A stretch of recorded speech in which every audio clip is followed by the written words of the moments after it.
All right, well, we're coming to the end of CO2, and so let me go ahead and share my screen with you.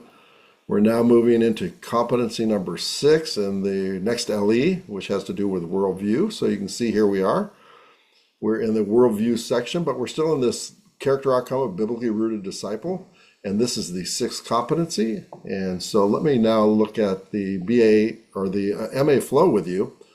And this is a really very helpful part of what you're going to be doing is what we have been doing with the first set of LEs in Character Outcome 2 is really helping you to construct a biblical worldview, or at least give you the tools to be able to understand what a biblical worldview is. You'll continue that process throughout the other character outcomes. What this one is going to do is actually help you to understand somebody else's worldview. And so this LE is called Developing a Worldview Statement. And you will complete, what you can see here is you'll complete what's on Pathright, Developing a Worldview Statement. And then you're going to write 2 reflection papers on 2 different books. If you do not have those books in your country, then we will figure out something else for you to do. But the 2 books, if you have opportunity to read them, are Sire's book, which deals with multiple worldviews and helping you understand, it's much more academic, what those worldviews are and what a worldview is. And then Neiman's book, which is really looking at asking questions to do evangelism. And you'll write a reflection paper, 2 reflection papers, 1 for each of those books. And then this is probably the heart of what you'll be doing is you'll be conducting 3 worldview interviews, people from a variety of different worldviews other than the Christian worldview. And you will use 10 questions to get at the heart of what do they really believe about how our world works.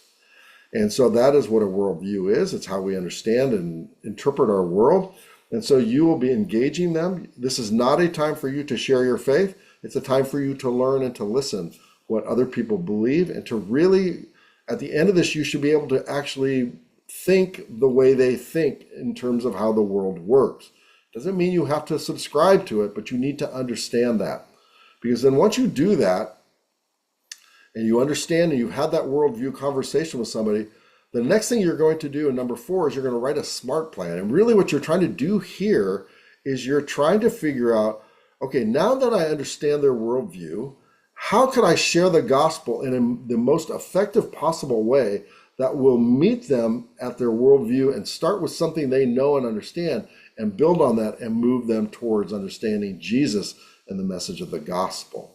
And so it's a really powerful opportunity for you to first learn to listen to others and to care about what they believe and understand about the world.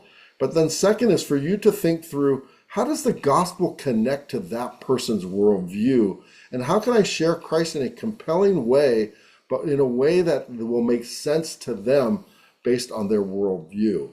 And so it can be a tricky thing. I mean, I was a missionary overseas for over 25 years and predominantly in one country, but in other countries in addition to that. And it's not easy. I understand that. But it will begin to equip you to have really meaningful conversations with people from other cultures. So it's a great opportunity. And this will really tie the bow on the second character outcome, being a biblical Christian thinker or disciple.